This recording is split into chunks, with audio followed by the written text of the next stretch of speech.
বেনামি বাপ ভার্সেস নামি বাপ। ইয়েস, ভিডিওটা কাকে নিয়ে করছো? অবশ্যই সুকে নিয়ে করছি।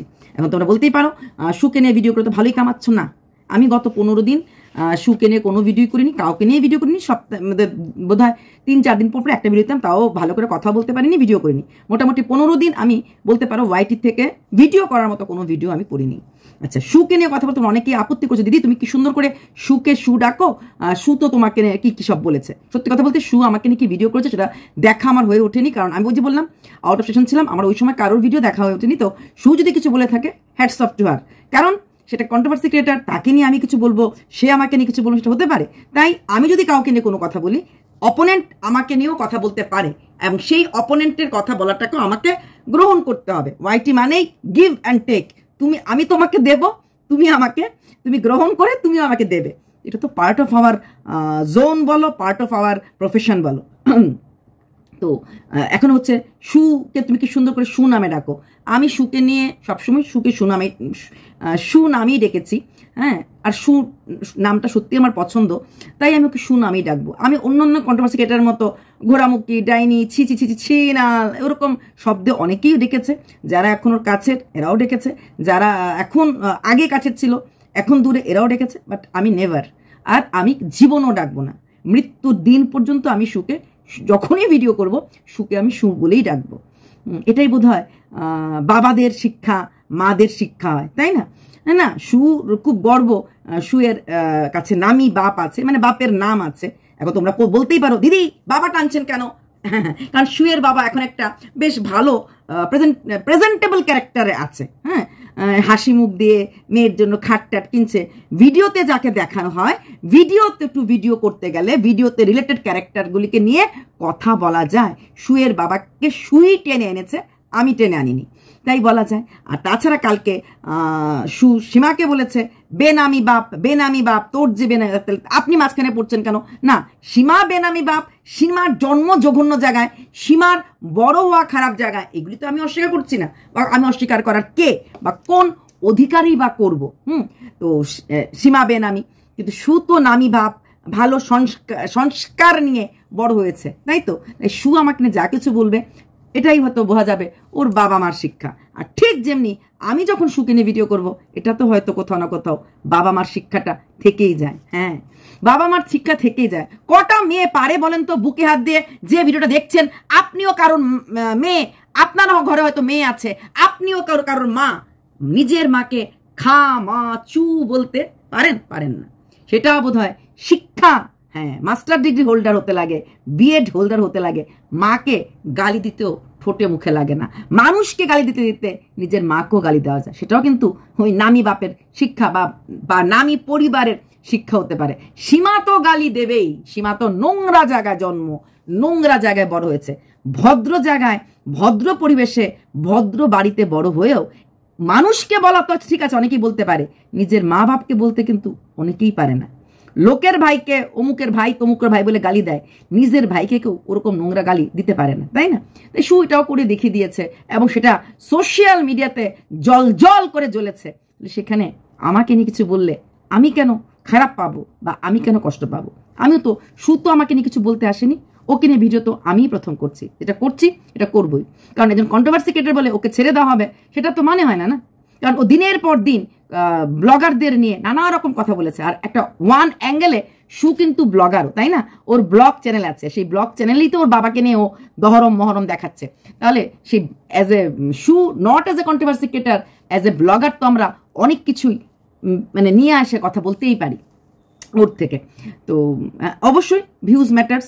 সু ইজ ভেরি প্রাউড যে সে তাকে সবাই কন্ট্রোভার্সি কুইন বলে, এবং ওর ভিউয়ার্সরাও মেনে নেয়, ইয়াস তুমি কন্ট্রোভার্সি কুইন। হ্যাঁ, ব্যান্ডিট কুইন নামটা শুনেছেন? হ্যাঁ, ফুলন দেবীর নামের আগেও কিন্তু ব্যান্ডিট কুইন বলা হতো। সবসময় কি কুইনটা আমরা ভালো অর্থে ইউজ করি? সব কুইনই কিন্তু রানী হয়ে যায় না, সব কুইনই কিন্তু জল করে না, তাই না? এই কন্ট্রোভার্সি কুইন কথাটা, হ্যাঁ, অনেক গুণ, দেখতে অপূর্ব সুন্দরী, যথেষ্ট ফর্সা, যথেষ্ট সুন্দরী, দারুণ নাচে। ভাই আমি তো ওর প্রতি ফিদা, গানেই হয়েছিলাম। আর কথা বলার স্টাইল তো বলেই লাভ নাই, অনবদ্য স্টাইল। ওই স্টাইলটাই ধরতে গেলে বা বলতে গেলে অনেক ব্যাপার আছে, এগুলি গড গিফটেডও হতে পারে, কারণ গানও কখনো শেখেনি। অনেক দেখো, একটা মানুষকে নিয়ে বলতে গেলে ভালোটা নিয়েও খারাপটা নিয়েও বলতে লাগে, দুটো নিয়ে বলতে লাগে। তাই এই গুণগুলি নিশ্চয়ই পরিবারের মধ্যে ছিল, সেইগুলি ও পেয়েছে। ইনহেরিটেন্ট যেটা বলি, ইনহেরিটেন্ট, যে এটা ওর মধ্যে ছিল, ওর পরিবারের হয়তো দেখা যাবে ওর বাবা বা ওর মামা বা ওর মাসি বা পিসি খুব ভালো গান গায়, ইনহেরিটেন্ট কোয়ালিটিস, এটা পরিবার থেকে এসেছে। ঠিক যেমনি লোককে যখন ছোট করে সেটার সময়ও কিন্তু ও একদম একটা মানুষের মুখে কতটা গু লাগাতে পারে এটা আমরা ম্যান্ডির ক্ষেত্রে দেখেছি। আর সেই গু লাগিয়েই কিন্তু, ম্যান্ডির মুখে গু লাগিয়েই কিন্তু নিজের হাগার ব্যবস্থাটা করেছে, এবং ম্যান্ডি নিজে এসেও সেই হাগাখানাতে হয়তো বা হিসু পটি করে গেছে, কারণ সারাদিনের জন্য যখন কেউ কারোর বাড়িতে আসে নিশ্চয়ই আমরা হিসু টিসু করি। তাই ম্যান্ডিও তো সেই বাথরুমটা দেখে ভেবেছে, ওয়াশরুমটা আমার মুখের গু দিয়েই কিন্তু তুই তোর কোমোড এটা বানিয়েছিস। এটা ট্যালেন্ট লাগে, ওইসব বাড়িতে যাওয়া খাওয়া ওইটার জন্য কেউ ট্যালেন্ট লাগে, তাই না? কাউকে অত ছোট করে অত কিছু করে যাওয়া, আমাকে সামান্য একটু কথা বললেই কিন্তু একবার মুখটা ঘুরিয়ে ফেলি, তখন তো মুখটা সোজা করি না। এইবার আসছি শুয়ের কালকে কাঠের খাট নিয়ে অনেক কথা। অনেকেই বলছে যে শু ওই ফারিয়াকে নকল করছে, জিনিস মানে কেউ ওকে দেবে। শু আবার কথাটা আজকে বলে ক্লিয়ার করে দিয়েছে, আমি তো খাট কেনার আগে বলিনি যে আমার খাট কেনার টাকা নেই, কাঠের খাট। আমি তো খাট কিনে দেখানোর পর বলেছি যে আমার কাঠের খাট কেনাটা এরকম অসুবিধা। ফারিয়াও কিন্তু খাট কেনার পরেই বলেছে যে ওর স্টিলের খাট কেনার মানে ওর ইচ্ছে ছিল না, বা অন্যটা খাট কিনেছে অত টাকা লাগে। তারপরে শুরু করেছে আমার গরম লাগে গরম লাগে গরম লাগে, ভাই ফ্রিজ ছাড়া কোনো উপায় নাই। তো ফ্রিজের পরে মাইক্রোওয়েভ, মাইক্রোওয়েভের পরে গ্রাইন্ডার। ফারিয়া কি কাকু চেয়েছিল? চায়নি, বলেনি আমার লাগবে বলে। পাবলিক ভালোবাসা দিয়েছে, এবং এটা ফারিয়া ডাঙ্কিকে চটপে বলেছে, ভালোবাসা পেতে যোগ্যতা লাগে। হ্যাঁ, ভালোবাসা পেতে গেলে মা বাবার মুখে চুনকালি লাগিয়ে চলে আসতে লাগে, ভালোবাসা পেতে গেলে স্বামীকে ছোট করতে লাগে, ভালোবাসা পেতে গেলে শ্বশুর শাশুড়ির মান সম্মানকে মার্কেটে ধুইয়ে দিয়ে তারপর যোগ্যতা অর্জন করতে লাগে। দরকার নেই ওরকম যোগ্যতা যেখানে কিনা পারিবারিক শিক্ষা এবং পরিবারের চরিত্রে দাগ লাগে, যে পরিবার দায়ী। তো সুকে নাকি লোকে হিংসে করে, সু আজকে বললো আমাকে হিংসে করতে করতে করতে করতে লোক অন্ধ হয়ে যাচ্ছে। রিয়েলি রিয়েলি সুকে হিংসা কন্ট্রোভার্সি ক্রিয়েটাররা কেন? ভিউজ দেখে। আচ্ছা, সুয়ের কাছে ভিউজটা ছাড়া, ওয়াইটি ফিল্ডে ভিউজ ছাড়া আমাদের মতো কন্ট্রোভার্সি ক্রিয়েটার যারাই হোক, সে সীমাই হোক, রিম্পাই হোক, দীপ্তিদি হোক, ওই গিন্নির গোয়ান্দের রুম্বাই হোক, বা শিল্পী হোক, তাদের আমরা কেউ সুয়ের থেকে কোনো দিক দিয়ে কম আছি? বরং আমার তো মনে হয় না না না, আমি সন্তানের কথা বলছি না, আমি সন্তানের কথা বলছি না। সন্তান ছাড়াও শিল্পীর বর রেলের ইঞ্জিনিয়ার, সে বিশাল বাড়িঘর, নিজের যোগ্যতা স্বামী করেছে। গিন্নির গোয়েন্দারি গভর্নমেন্ট চাকরি, হেলথে চাকরি করে, দুটো ছেলে বাড়িতে, নিজের ওয়াইটি ছাড়াও পাখির ব্যবসা আছে, শাড়ির ব্যবসা আছে, অনেক কিছু আছে, বিশাল বাড়ি বানাচ্ছে, হাজবেন্ডই বানাচ্ছে। শ্বশুরমশাইয়ের একমাত্র ছেলের বউ, শ্বশুরমশাইয়েরও বিশাল জায়গা সম্পত্তি আছে, প্লাস বাপ ভাইকে প্রচন্ড ভালোবাসে, মার সাথে প্রচন্ড মিল, কারণ ওর ম্যাক্সি বিজনেস, নাইটি বিজনেসটা মাই দেখে। সেইখানে দেখলে গেলে সুয়ের বাপের বাড়ির সাথে সুয়ের সম্পর্কটা নিয়েও কিন্তু আমি কখনো তুলিনি, কারণ আমি সবসময় সুয়ের ফরে ছিলাম। আমরা একই অনেস্ট দলে ছিলাম, কিন্তু অপোনেন্ট ক্রিয়েটাররা কিন্তু সবসময় কোশ্চেন মার্ক, কিরে তোর মাকে তো দেখলাম না, তোর মা তো এলো না, তোর মা তো রাখে না, হ্যাঁ তোর এরকম অনেক শরীর খারাপ, মেয়ে অসুস্থ, স্যালাইন চলছে, সাধারণ সময় মারা এসে একটু মেয়ের মাথাটাতে হাত বুলিয়ে দেয়, সেখানে সুয়ের মাকে দেখা যেত না। তখন সবাই বলছে তোর বাবা তোর জন্য যথেষ্ট বেশি করে, তোর মাকে দেখা যেত না। সুয়ের বাপের বাড়ির সাথেও সুয়ের সম্পর্ক নিয়ে প্রশ্নবোধক চিহ্ন কিন্তু অনেকেই করেছে। সেখানে কিন্তু ওই রুমা মানে গিন্নির গোয়েন্দারি গাড়ি, ওর বাপের বাড়ি নিয়ে ওর ভাই ওর সবচেয়ে ভালো বেস্ট ফ্রেন্ড সবসময় বলে। রিম্পার ক্ষেত্রে আমরা জানি রিম্পার বর কি বা কি মিশে, সেটাও আমরা দেখেছি। দীপ্তিদিরও সেম, সীমার কথা ছেড়েই দিলাম, কিরকম কাজের লোক, ছেলে মেয়ে বাড়ি মানে সব কিছু। হ্যাঁ, এই যে খাট, এই খাট স্টিলের খাটে দরকার নেই, সীমা যে খাটে ঘুমায় সেই খাটটা বক্স খাট, এবং সেই খাটটা শ্বশুর বাড়িকে ধরে রাখতে হয়, সেই খাটটাও কিন্তু সীমার পিসি শ্বশুর মানে পিসি শাশুড়ি দিয়েছিল।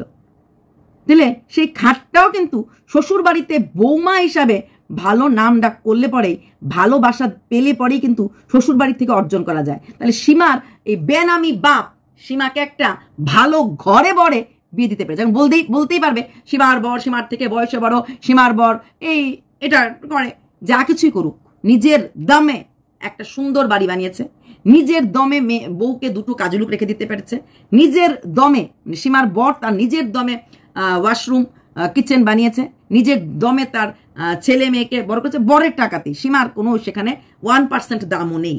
সীমা রোজগার যেটা করেছে রোজগারের মতো করে, এটা 2023-24 মাঝামাঝি কিছু টাকা, সেটা কিন্তু তার ঘর বাড়িতে সীমা কিন্তু সেটা কিন্তু খরচ করেনি। তো সেই জায়গাগুলি ওরও আছে। তাহলে ওকে দেখে রুনার সাথে আজকাল খুব হচ্ছে, যেহেতু রুনাকে টাকা দেওয়া হচ্ছে। রুনার বাড়ি ঘর তো আমরা দেখেছি, রুনা খুব সুন্দর করে ঘর গুছিয়ে রাখে। রুনার ঘর নিখুঁত সুন্দর। রুনার রান্না বান্না খাওয়া দাওয়া আমরা দেখেছি। দেবশ্রীর কথা তো বলেই লাভ নাই, একদম বিন্দাস লাইফ। মেয়ে বিয়ে দিয়েছে, নাতি আছে, গাড়ি চড়ছে, যখন যেখানে খুশি ঘুরতে বেরিয়ে যাচ্ছে। এগুলি হচ্ছে লাইফস্টাইল, এগুলি হচ্ছে লাইফস্টাইল। ইয়েস, আমরা কন্ট্রোভার্সি করি, আরও আছে। প্রত্যেকের নামই বললে গেলে আমাদের সমাধি, বেঙ্গলি ব্লগের সমাধি, দারুণ বড় ফ্যামিলির, ভালো ফ্যামিলির, বনেদি পরিবারের বউ, বনেদি পরিবারের মেয়ে ছিল, দেখলেই বোঝা যায়। দুটো মেয়ে মনের মতো মানুষ করেছে, দুটো মেয়ের বিয়ে দিয়ে দেওয়া হয়েছে। তো এরকম করে প্রত্যেকটি ক্রিয়েটারের বায়োডাটা জন্মের থেকে যদি দেখা হয় এখন পর্যন্ত, জীবনের সাকসেস রেটটা দেখতে গেলে কিন্তু শুধুমাত্র সন্তান জন্ম দেওয়া নয়, সন্তানকে বড় করা, সন্তানকে মানুষ করা, নিজের ওয়্যার অ্যাবাউটস, মানে আমি কোথায় ছিলাম, কোথা থেকে এসেছি। ইনফ্যাক্ট শুয়ের থেকে তো শুয়ের বোনরাও বেশ ভালোই বিয়ে হয়েছে। শুয়ের যে মিডের ছোট বোন, শুয়ের বাবারই সন্তান, কিন্তু দারুণ ঘরে বরে বিয়ে হয়েছে। তোমরা বলবে হয়তো নিজে ঠিক করেছে, যা কিছুই করুক, বাবা তো ওইটুকুনি দিতে পেরেছে যেরকম শুয়ের বিয়েতে খরচ করতে পেরেছে। বিয়ে কিন্তু দারুণ হয়েছে। আমি দেখেছি শুয়ের একটা কোন প্রোগ্রামে বোধহয় শু দেখিয়েছিল, গেছিল, বোনের বড় সাথে পরিচয় করে দিয়েছে, বাচ্চাটার বোধহয় কোনো প্রোগ্রাম ছিল, দেখিয়েছে। ও স্বাদ বোধ ছিল, গোদ ভরাই ছিল, হ্যাঁ, বোনের স্বাদ। তো দারুণ, মানে ভালো পরিবারে বিয়েটি হয়েছে। ছোট বোনও যথেষ্ট প্লেয়ার এবং বিভিন্ন জায়গায় ইন্টারন্যাশনাল ট্যুর করে, ভালো জায়গাতেই আছে। তো সেইখানটা দাঁড়িয়ে কিন্তু না শুও খারাপ না, শিক্ষাগত যোগ্যতা আছে, বাট স্টিল যখন এই শুয়ের নিজের বোনের সাথে সে নিজের কম্পেয়ার করবে, দেখা যাবে ওরা হয়তো শুয়ের থেকে অনেক সব দিক দিয়েই বেটার আছে। কারণ শুয়ের কাছে এখন তো যেটা মূল আর্থিক শান্তি আগে ছিল না। সবসময় বলতো একটা কথা, ভিডিওতে, নিজে কন্ট্রোভার্সি ভিডিওতেও বলেছে, আমার তখন কষ্টও লাগতো যে আমি কমজোর, আমার একটাই দুর্বলতা, সবাই আমাকে পেয়ে বসে, কারণ আমার অর্থনৈতিক স্বাচ্ছন্দ্য নেই। সবসময় একটা শুয়ের মুখের কথা, আমার মুখের কথা না, কোনোটাই আমার মুখের কথা না, ওর মুখের কথাই। অর্থনৈতিক স্বাচ্ছন্দ্য নেই, তারপরে শ্বশুর বাড়ির সাথে একমাত্র ছেলের বউ হয়েছি, চাইতাম ছেলেটাকে নিয়ে আলাদা থাকতে পারতাম, কিন্তু কখনোই চাইনি মার বুক থেকে ছেলেকে খালি করে নিয়ে যাবো আর ছেলেটাও আগে সুখে থাকবে না। তার মানে শ্বশুরের সাথে সম্পর্ক কোনোদিনই ভালো ছিল না। তাহলে তো বলতো না যে মা মানে খালি থাকা, আলাদা হয়ে যাওয়া। একটা সময় ছিল শু একা রান্না করে নিচে খেয়েছে, ওর বর উপরে মা বাবার সাথে খেয়েছে। তার মানে একমাত্র ছেলের বউ হওয়া সত্ত্বেও খুব কমফোর্টেবল জোনে নেই, খুব কমফোর্টেবল জোনে নেই। তোমরা বলতে পারো শ্বশুর সাথে কার কমফোর্টেবল জোন আছে, কার জোন নেই। কটা কন্ট্রোভার্সি ক্রিয়েটার যাদের শ্বশুর শাশুড়ি আছে তারা শ্বশুর শাশুড়ি নিয়ে ঘর সংসার করে। যেমন আমাদেরই একজন আছে যার নাম মিলি, ও শ্বশুর মশাই বোধহয় বর্ধমানের ইউনিভার্সিটির প্রফেসর, ও কিন্তু শ্বশুর শাশুড়ি নিয়ে মানে একই ফ্ল্যাটে থাকে, ওর মা বাবা থাকে, শ্বশুর শাশুড়ি থাকে, ফ্ল্যাট না বাড়ি বোধ হয়। যাই হোক, যাদের আছে, যাদের নেই, এরা কি ওপর থেকে টেনে নিয়ে আসবে? যাদের জীবিতই নেই, হ্যাঁ, তা আমরা তো আনতে পারবো না। যারা আমরা দূরে চাকরি করি, দূরে থাকি, বাড়ির থেকে দূর, শ্বশুর বাড়ির থেকে দূর, আমাদের দূরে থাকতেই লাগবে। বাট শ্বশুরবাড়ির সাথে ভালো সম্পর্ক আমি আমারটা বলতে পারি, গুড রিলেশন আছে। সে ভাসুরি হোক, সে দেওয়ারি হোক। আমি সবসময় প্রায় সময় বলি, আমার যা এসেছিল, আমার দেওয়ার এসেছিল, আমার দেওয়ারের মেয়ে আমার এখানে আসছে শনি রোববারই, তো নেক্সট শনি রোববারে আসবে, এরকম বলি। আচ্ছা, তো সেগুলিও তোমরা ভালোই বুঝতে পেরেছো। সেখানে দাঁড়িয়ে কিন্তু শুয়ের সাথে সেরকম একটা সুসম্পর্ক শ্বশুরবাড়ি নেই। তাহলে হিংসাটা লোকে করবে কেন? আর্থিক শান্তি নেই, শ্বশুরবাড়ির সাথে শান্তি এটা নেই, বাপের বাড়ি তো মার সাথে সেরকম কোনো একটা ভালো রিলেশন নেই, বোনদের অবস্থা ওর থেকে ভালো। রইল বাকি একজন ছিল যাকে আমি সবসময়, আমি নিজে পার্সোনালি প্রচণ্ড মনে হতো ভালো মানুষ, ভালো লোক, সত্যি আমার খুব কষ্ট লেগেছে। আমি কয়েকটা ভিডিও করেছিলাম, যখন আমি নাম নিয়ে বলবো, রিম্পা খুব বাজেভাবে শুয়ের বরকে ভেড়া করে ভিডিও করতো, মামা করতো। আমি বলছিলাম এমন করে একটা মানুষকে টেনে এনে কেন ছোট করতো? সেটা কারোর কোনো ক্ষতি করেনি, তার বউ কন্ট্রোভার্সি করে, এরকম ভিডিওগুলো আমি করেছিলাম। এত ছোট করো না একটা মানুষকে। কিন্তু আজকে সেই মানুষটাকে ছোট কোনো কন্ট্রোভার্সি ক্রিয়েটার করেনি, খুদ শু করেছে। শু দীর্ঘ 12 বছর ধরে তিল করে জ্বালাতন সহ্য করেছে। কার? তার এই ভালো মুখোশ ধরা স্বামী। সে রোজগারও করবে, সে ঘর বাড়িও করবে, সে কোর্ট কেসও খাবে, পুলিশও তার ঘরে আসবে, অথচ একটা শিক্ষকের সন্তান হয়ে সুসন্তান হয়ে উঠতে পারেনি। তাই তো বউকে এই ধরনের নোংরা গালিগালাজ করতে পারে, এবং অবশ্যই বউকে অনেকটা কষ্ট দেয়। তারপরে এখন তো তার বাবা হওয়ার ক্ষমতাটুকু পর্যন্ত সেই পুরুষ মানুষটি নেই। না আর্থিক সুখ দিয়েছে, না মানসিক সুখ দিয়েছে, না এখন সন্তান ধারণ করার যে মূল সুখ একটা মহিলা সবসময় চায়, সেই সুখটুকুন দেওয়ার মতো ক্ষমতাও সুয়ের বড় নেই। প্রত্যেকটা কথা ভিডিও থেকে বলছি। আর্থিক সুখের কথা সু সবসময় বলেছে যে আমার বাবা যখন একটা দোকানে কাজ করে এত কম টাকাতে আমাদের 3 বোনকে নিয়ে, মাকে নিয়ে, খারাপ খুব ভালো থাকেনি, মোটামুটি চলার মতো থেকেছি বলেছে। সেই ভেবে আমি বিয়ে করেছি যে বাড়িটারি আছে, একটা কাজ রোজগার তো করে, কিছুটা না আমি রোজগার করব। চাইলে আমিও আর্মির কোনো বড় চাকরি এসেছিল, ও মনে করেছে মনের সুখটা অনেক ভালো, মানসিক শান্তিটাকেও প্রেফারেবল বলে মনে করেছে, দেন সে আর্মি চাকরিওয়ালা। সু কিন্তু নিজেই কম্পেয়ার করেছে। সু কিন্তু বারবার বলেছে আর্থিকভাবে কিছু না হলো শ্বশুরের প্রতি ডিপেন্ডেন্ট। তারপরেও বলেছে ওর বাবা বিয়ে দিয়েছিল ওপরে সুন্দর সুন্দর ঘর দেখে, নাকি ওই চাকলা ওঠা নিচের ঘর। যখন শ্বশুরের সাথে সম্পর্কটা বনছিল না, তখন সে শান্তিতে থাকার জন্য নিচের ঘরটাকেই বেছে নিয়েছে, ভালো থাকার জন্য। তারপরেও ভালো থাকতে পারেনি। স্বামী দেবতাটি মানে শস্যের মধ্যেই ভূত লুকিয়েছিল। তাহলে এইরকম একটা পরিস্থিতিতে সুখে হিংসে করবে লোক? 30 বছর ধরে সীমা সংসার করছে। রুনার ছিল কলেজে পড়ে, হ্যাঁ কিছুদিন আগে রুনা 25 ইয়ার্স বোধ দিয়েছিল। তারপর শিল্পীর মেয়েও বড় হয়ে গেছে। তারপর কিছুদিন আগে ডিম্পি, ওরও 15 বছর বিয়ে হয়ে গেছে। দেবশ্রীদির তো মেয়ের বিয়ে হয়ে নাতিও বড় হয়ে গেছে। গীতাদিরও ছেলে মানে মেয়ের দিকে নাতি বড় হয়ে গেছে। সোমাদিরও নাতিপুতি মানে নাতনি হয়ে গেছে। তো এরকম সবাই যখন নাতিপুতি নিয়ে সংসার করছে, ওরা কেন হিংসে করবে? কিসের জন্য? হ্যাঁ, ভিউজটা নো ডাউট, যেখানে আমার 500টা ভিউজ হয় না সেটা, কিন্তু ভিউজটা তো একটা মানে সাইডে রাখার জিনিস। আমরা ভিডিও করব, পরিশ্রম করে, তার থেকে বড় কথা আমরা কন্ট্রোভার্সি জগতে অনেক পরে এসেছি, অনেক পরে। আমি তো 22-এর লাস্টের দিকে এসেছি, তখনও রেগুলার ভিডিও করতাম না। আচ্ছা, তো অনেক পরে এসেছি। 1 নাম্বার, ততদিনে সুয়ের একটা নাম হয়ে গেছে। তারপরে আসা, অনেক পরে আসা আমরা জয়েন করেছি, সেটা হচ্ছে এক কথা। দ্বিতীয় কথা, ব্যাগ উঠিয়ে কারো বাড়িতে যাই নাই। তৃতীয় কথা, কোনো পরকীয়া লিপ্ত পুরুষদের সাথে হুল ফোকলাদের মতো কথা বলতে রুচিতে বাঁধবে। কালকে ফোকলা লাইভের মধ্যে যেইভাবে ওর নামটা নিচ্ছিল এবং সেটা স্বীকারও করেছে যে একবার ও বাজে কথাও বলেছে। আমার সাথে একটা অন্য পুরুষ কেন বাজে কথা বলবে, এতটুকুন বলার সাহসটা আমি কেন দেব? সাহসটা মানুষ তখনই পায় যখন আমি সাহসটা দেই। হুলের একটা ম্যান্ডির সাথে ঝগড়া লাগলো, হুল একটা কি ভিডিও দিল, সেই ভিডিওটা কমিউনিটিতেও পোস্ট করে দিল, সঙ্গে সঙ্গে হুল একটা ভিডিও করে বলে দিল, আমি তো কাউকে বলিনি, বা না পোস্ট করে বলে দিল আমার ভিডিও কমিউনিটি পোস্ট দেওয়ার জন্য। এর থেকে বড় অপমান কি হতে পারে? যেসব মেয়েরা সংসার ভাঙছে, যেসব মেয়েরা সংসার ছেড়ে বেরিয়ে যাচ্ছে যেই পরপুরুষদের জন্য, সেই পরপুরুষের সাথে আমি বা হ্যান্ডশেকটা কেন করব? যদি সত্যি আমি আমার উপরে বিশ্বাস থাকে, যদি নিজেকে আমি কুইন মনে করি, তাহলে আমি কেন ভিডিও করবো না? কেন আমি ব্যাগ উঠিয়ে লোকের বাড়িতে যাব? না তো ম্যান্ডি, না তো চোপা কেউ ওর সঙ্গে যোগাযোগ করেনি। ও খুশি যোগাযোগ করেছে। চোপা আমার সঙ্গে যোগাযোগ করতে চেয়েছিল, ম্যান্ডির সাথেও যোগাযোগ হয়েছে, কিন্তু আমি কারোর সাথে যেচে যোগাযোগ করিনি। ভিউজ 500টা হোক, নিজের দমে হোক, অন্যের থেকে ভাড়া করা দম এনে, অন্যের কল রেকর্ডিং ছেড়ে বিশ্বাস। কালকে ফোকলা বলে দিয়েছে, যেদিন ম্যান্ডিকে ও বিক্রি করছিল সেদিন থেকেই নাকি চোপা ভয় পেয়ে গেছে। আর ভয় পেয়েই ও রুনাকে বিশ্বাস করতে শুরু করেছে যে না, একে হয়তো একটু বিশ্বাস বেশি করা যায়, এর থেকে বেশি। শুধু ম্যান্ডিকে বিক্রি করার পর না, এর আগেও কিছু কন্ট্রোভার্সি ক্রিয়েটারদেরও চ্যাট ওইগুলি হয়তো একটু ছেড়েছে। তাহলে সেখানে দাঁড়িয়ে না তো কোনো ব্লগার, না তো কোনো কন্ট্রোভার্সি ক্রিয়েটার সুকে অ্যাটলিস্ট বিশ্বাস করতে পারে। এই ব্যাপারে কিন্তু সু অনেক সুখ্যাতি অর্জন করেছে বিশ্বাস নামক অবিশ্বাসী বলে। একে বিশ্বাস করে কোনো কথা কোনো ব্লগার যেই হোক না কেন যে বলবে, সে 2 দিন পরে জুতোর মালায় গলায় নিয়ে রাস্তায় হাঁটবে, একটু কিন্তু লিখে দেওয়া যায়। সেই জায়গাতে কন্ট্রোভার্সি ক্রিয়েটাররাও কারণ আমরা সবাই জানি ওর সাথে কথা বলা মানেই 2 দিন পরে কল রেকর্ডিং আউট হয়ে যাওয়া। ও সীমার ক্ষেত্রে বলেছিল যে যদি সীমাকে কল রেকর্ড করে কথা হয় তাহলে কল রেকর্ডিং সীমা 2 দিন পরে আউট করে দেবে। সীমা যদি কল রেকর্ডিং আউট করেই দিয়ে থাকে তাহলে কেন জেনে শুনে সীমার সাথে কল করার চেষ্টা করেছিল?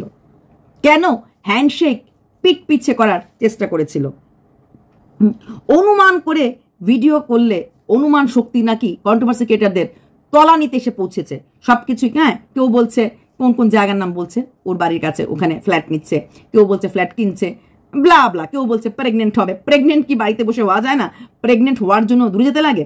কেউ বলছে আইভিএফ ট্রিটমেন্ট করবে, ওখানে বসে আইভিএফ ট্রিটমেন্ট করলে ওর আপ ডাউন করতে লাগবে না, আসা যাওয়াটা ইজি হয়ে যাবে, ওই জার্নিটা ওর ঠিক হয়ে যাবে। অনেক তথ্য, কিন্তু যেহেতু ও কোনোটাই বলেনি, আমি কোনোটাই বলবো না। ও আইভিএফই করাক, কোনো কিছুই করাক, হ্যাঁ ওখানে বসে আইভিএফ করতেও কিন্তু ভালো খরচ আছে। তো যখন অনুমান ভিত্তিকেই ভিডিওটা কিন্তু আমরা করি, ভিডিও টু ভিডিও কিন্তু আমরা ধরে নেই সাপোজ করে ভিডিওটা করি, কারণ আমরা তো কাউকে ফোন কল করে সত্যটা জানতে পারি না। তাই অনুমান ভিত্তিটা তলানিতে এসে পৌঁছলেও কিন্তু লোকের বাড়িতে ব্যাগ উঠিয়ে গিয়ে বা লোকের কল ফোন করে জানার থেকে অনেক বেশি প্রশংসনীয় যখন কেউ অনুমান করে দেখে ভিডিও করে। যেমন ভিউয়ার্সরাও কিন্তু মেয়েটা ভীষণ দুঃখী আছে, ভীষণ কষ্টে আছে, ওর স্বামী ওর সাথে অশান্তি করছে, ও সত্যিই ভালো নেই, এইরকম অনুমান করেই কিন্তু ইমোশনাল হয়ে যায়। আর সেই ইমোশনটা নিয়েই কিন্তু এই কন্ট্রোভার্সি ক্রিয়েটারই বলো আর ব্লগাররাই বলো খেলে। ভিউয়ার্সরা যেমন ইমোশন মানে দেখেই ইমোশনাল হয়ে যায়, ওটাও কিন্তু অনুমান ভিত্তিকে। আর ভিডিও করতে এসে ঝরঝর করে কান্না মানে এটাই না তার ভিতরে সত্যি কান্না ছিল। হতে পারে এই কান্নাটা অনলি ফর ভিডিও করছে, কারণ এরকম টিকটক যারা করে বা যারা রিলস করে এটা কখনো স্যাড রিলসে কাঁদে, হাসা রিলসে হাসে। যখন সে হাসছে তখন তো সে হাসির স্টেজে নেই, তখনও সে হাসছে কারণ হাসির জায়গা চলছে। আবার যখন সে কাঁদছে সে তো কাঁদার জায়গাতে নেই, তারপরেও সে কাঁদছে। এর নামই তো জীবন, তাই না? ও চোপার মাকে নিয়ে বলেছিল যে এমন মাও অসম্ভব যে 5,000 টাকা না দিয়ে, যেটা কালকে ফোকলা বলেছে, এই ফোকলা তো ফোকলাই, ওকে নিয়ে পরে বলবো। 30,000 টাকা আগে বলেছিল, এখন বলছে 5,000 টাকা না দিলে তুই আমার ছেলের বউয়ের মুখ দেখাইস না। তো বলছে এমন মাও আছে, এটা ভাবাই যায় না যে এইরকম কিছু বলে। তাহলে কি এমন মাও আছে যার মেয়ের একান্ত দরকার ট্রিটমেন্ট করার, তার সন্তান তুল্য পোষ্যটাকে রাখতে রাজি হয় না? সেই মাকেও তো স্যালুট দিতে লাগে, তাই না? তার বান্ধবীর বাড়িতে বান্ধবী বেস্ট ফ্রেন্ড চাকরি ছেড়ে দিয়ে পোষ্য রাখে, আর তার নিজের মা যার সন্তান চেষ্টা করছে বাচ্চা হওয়ার জন্য। নাতি নাতনির মুখ মানুষ বলে আসল থেকে সুদের দাম অনেক বেশি, নাতি নাতনির মুখ দেখার জন্য এমন মাও আছে যে রাখতে রাজি হয় না মেয়েকে অন্য বাড়ি দ্বারস্থ করবে পাঠানো যায়। তাহলে চোপার মা যদি খারাপ হয় তাহলে শুয়ের মা কি? চোপার বাবা, চোপার টাকা, ঘর ভাঙার পরও চোপার বাবা খুব খুশি, টাকা রোজগার করছে মেয়ে, আমরা টাকা পাবো, যেটা কেন বারবারই ফোকলা বলছে। শুয়ে বাবা মাকে টাকা দিয়ে, শু নিজেই বলেছে একটু বাবা মাকেও দেওয়ার চেষ্টা করে। স্বাভাবিক, একটা ভাই মানে একটা সন্তানের, নট ভাই নট বোন, একটা সন্তানের উচিত বাবা মা যখন প্রয়োজন তাকে সাহায্য, যখন সেটা ভালো রোজগার করছে সে বাবা। তাহলে শুয়ের বাবাও কি সেই আনন্দে যে এখন আমার মেয়ে শ্বশুর বাড়ির থেকে বেরিয়ে গিয়ে একটা ফ্ল্যাটে একা থাকবে, একা সংসার করবে, একা ভিডিও করবে আর প্রচুর রোজগার করবে, সেই রোজগার দিয়ে হয়তো টুমোরো নিজেই আমার মেয়েটা একটা নিজে ফ্ল্যাট কিনবে, আর তারপর হয়তো যেহেতু ছেলে টেলে নেই উনি হয়তো শেষ বয়সে এসে এই মেয়ের সাথে থাকতে পারবে। সাধারণত বাবারা কিন্তু ভেঙে পড়ে যখন মেয়ের সংসার ভাঙে। তাহলে চোপার বাবার সাথে শুয়ের বাবারও মিল পাচ্ছি। চোপার মাও যেমন ছেলের বউয়ের মুখ দেখানোর জন্য টাকা চেয়েছে, ঠিক তেমনি একটা মেয়ে যে নিয়ত সারাটা জীবন কষ্ট পাচ্ছে, সন্তান সুখের জন্য কি না করছে, সেই মেয়ে দিলি যাচ্ছে সন্তানকে আনার জন্য, তার পোষ্য সেটাও তার সন্তান তুল্য, তাকে রাখতে রাজি না। তাহলে ফারাক কোথায়? সীমার বাপ বেনামি, কিন্তু সে বেনামি বাপ হয়েছেও কিন্তু মোটামুটি বয়সে বড়টর হওয়া সত্ত্বেও কিন্তু এটা খাতে পিতে ঘরকালের কা দেখে বিয়ে দিয়েছিল। জানতো এই মেয়েটাকে এখানে বিয়ে দিতে অসুবিধা, এই মেয়েকে তো কোনো ভদ্রঘর নেবে না, তারপরও এর মধ্যে বেছে একটা ভালো ছেলে যে কিনা মেয়েকে ভালো রাখতে পারবে, নিজের দমে মেয়েকে ভালো খাওয়াতে পারবে, সেরকম একটা ছেলে দেখেই বিয়ে দিয়েছিল। তাহলে নামি বাপের থেকে বেনামি বাপ অনেকটাই মেয়ের ভালো চিন্তা করেছে, মেয়ের সুখের চিন্তাটা করেছে, ওয়েল উইশারের চিন্তাটা করেছে। আর সীমাও একটা নোংরা জায়গার থেকে, যারা কিনা সংসারের কোনো মূল্য বোঝে না, সংসারকে যিনি জানে না, সেখান থেকে উঠে এসেও কিন্তু ননদ, দেওর, পীর শাশুড়ি সবাইকে ধরে রাখার চেষ্টা করেছে। অ্যাটলিস্ট সবার সাথে হালকা সুতোর মতো হলো সম্পর্কটা আছে, সেটাও তো অনেক বড় পাওনা। আজকালকার বউরা আজকালকার শ্বশুরবাড়িকে পাত্তা দেয় না, বাপের বাড়ি জিন্দাবাদ, ওরকম হয়, তাও তো করেছে। অ্যাটলিস্ট বেরিয়ে যাব স্বামী খারাপ বললে পরেও কিন্তু সীমা 30 বছর ধরে ওই বাড়িতেই আছে। আর বাকি যারা অনেকেই আছে সবাই কিন্তু শ্বশুরবাড়ির থেকেই জায়গা করে বা ঘর করে, ফ্ল্যাট করে বা বাড়ি করে ওটার ভেতরেই আছে, ক্রস করে না। এটাও তো একটা আর্ট, তাই না? যে মাটিটা আঁকড়ে পড়ে থাকা, মাটিটা আঁকড়ে থাকা। অন্যকে নিয়ে কন্ট্রোভার্সি করাটা খুব ইজি। কিউআর কোড দিয়ে টাকা তোলার পর প্রিয়ার চরিত্রটাকে খান করে দিয়েছি, সেই দলে কিন্তু আমিও ছিলাম। তাহলে প্রিয়ার কিউআর কার্ড ভুল, ওর কিউআর কোড ঠিক। সিঙ্গেল মাদার হয়ে প্রিয়া বলছিল ফ্ল্যাটে এসেছি, তখন আমরাই বলেছিলাম শাখা সিঁদুর পরে তারপর জানতে গেলাম প্রেগনেন্টও। তুমি সিঙ্গেল মাদার হয়ে এসেছো, সিঙ্গেল মাদার কথা মানে জানো? সেখানে তো শুও স্বামীকে ছেড়ে তিরোধ চলে যাচ্ছে না বলে তোমরা বলে স্বামীকে কেউ ডিভোর্স দিচ্ছে না, স্বামী তোর বেঁচেই আছে। তাও কেমন লাগে না? স্বামীর সাথে সম্পর্ক নেই, স্বামীর সাথে কোনো কথা নেই, স্বামীকে ছায়া হয়তো মানাবে না, ওর মতো একটা জিদ্দি মহিলা একবার যদি জিদ ধরে দেখবো না মানে দেখবো না, মিশবো না মানে মিশবো না, তো সেই স্বামীর সাথে তার জন্য তার মঙ্গলার্থে তার থেকে দূরে চলে আসা মানেই তো তার খাওয়া দাওয়া শোয়া কোনোটাই আমি খেয়াল রাখতে পারবো না, তার জ্বর হলে নাকি অসুখ হলো দেখতে পারলাম না, তার মঙ্গল কামনে আমি শাখা সিঁদুর পরবো, অথচ তার খারাপ সময়ে বা সুসময়ে তার পাশে থাকবো না। এটা কেমন ধরনের স্বামী সেবা হলো? এটাও তো বুঝতে পারলাম না। বাড়ির বউয়ের অনেক কিছু ফার্স থাকে, অনেক কিছু নিয়ম থাকে, অনেক সংক্রান্তি থাকে, অনেক বাড়িতে অনেক নিয়ম থাকে, সেই নিয়মগুলি বাড়ির বউয়ের কিন্তু মেনটেন করতে লাগে। শ্বশুর শাশুড়ি এই বয়সে, বিশেষ করে যার শ্বশুর কিনা একজন শিক্ষক ছিলেন, তার ছেলের বউ এই বয়সে বাড়ির থেকে বেরিয়ে গিয়ে কি শ্বশুর মশাইয়ের সম্মানটা পাড়াতে বাড়ি দেবে? বাড়ির বউয়ের জন্য বাড়িতে পুলিশ আসলে শ্বশুর মশাই যিনি কিনা শিক্ষক ছিলেন, একটা শিক্ষক লোকদের যথেষ্ট এজেড, তো এদেরকে কিন্তু সম্মান পাড়া লোক আলাদা করে থাকে। ওনার সম্মানটা বাড়ছে যে এই বাড়ির বউয়ের নামে, নাকি শ্বশুর এর জন্য চুপ আছে? উনি জেনে গেছেন উনি অনেকের বাচ্চাকে মানুষের মতো করে মানুষ করে তুললো, কারণ মানুষ গড়ার কারিগরের নাম শিক্ষক, মানুষ করে তুললো, নিজের সন্তানটাকে মানুষ করে তুলতে পারে নাই, তাই সে কামিয়াব না। কামিয়াব হতে গেলে যে খুব ভালো রোজগার করতে তা না, কামিয়াব মানে যে বড় চাকরি তা না, আমার চোখে না। কামিয়াব মানে সফল পুরুষ যে সব দিক দিয়ে সামলাতে পারে, স্ত্রীকেও বোঝাতে পারবে, মাকেও বোঝাতে পারবে যে আমার স্ত্রীকে আমি এইটুকুনের মধ্যে রাখবো এবং সেখানে স্ত্রী খুশি খুশি থাকবে। যে আমার সন্তানের ক্ষমতা নেই তার স্ত্রীকে তার যে চাহিদাটা মেটানোর জন্য, তাই ছেলের বউ যাই করুক না কেন আমার ছেলেকে মেনে নিতে লাগবে।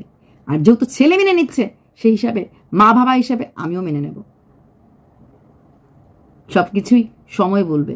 তবে সুকে বিশ্বাস সুয়ের ভিউয়ার্সরা করে, প্রচণ্ডভাবে ভালোবাসে। সেই বিশ্বাসের জায়গাটা যখন খান করে পড়ে যাবে, তখন হয়তো দেখা যাবে। ভালো থেকো, সুস্থ থেকো। বাপ বেনামি হোক, মেয়েরা যেন নাম করে বাঁচতে পারে। বাপ বেনামি হোক, মেয়েকে যেন সুপাত্রে দান করে, যেই পাত্র ভরণ পোষণ থেকে শখ আহ্লাদ সব কিছু মেটানোর মতো ক্ষমতা রাখে। বাপ বেনামি হোক, মেয়েকে যেন শিক্ষা দিতে পারে যে বিয়ের পরে যেই ঘরে তুই যাবি সেই ঘরের পদমর্যাদাটা ধুলোতে মিশিয়ে দিস না। বাপ বেনামি হোক, বিয়েতে যেন এমন একটা খাট দিতে পারে যে খাটটা নিয়েও মেয়ে জোর গলায় চিল্লিয়ে বলতে পারে আমার এই খাটটা এখনো জল জল করছে, দারুণ খাট। বাপ বেনামি হোক, মেয়ের সংসার ভাঙাতে সাথ দেবে না, সংসারটা জুড়ে থাকার জন্য সাথ দিতে হয়। বাপ বেনামি হোক, মেয়ের কোনো কাজ পছন্দ না হলে শুধুমাত্র আমার মুখটা দেখালে মেয়ের ভিউজটা ভালো হয় সেই ভেবে মেয়ের পাশে এসে না দাঁড়াক।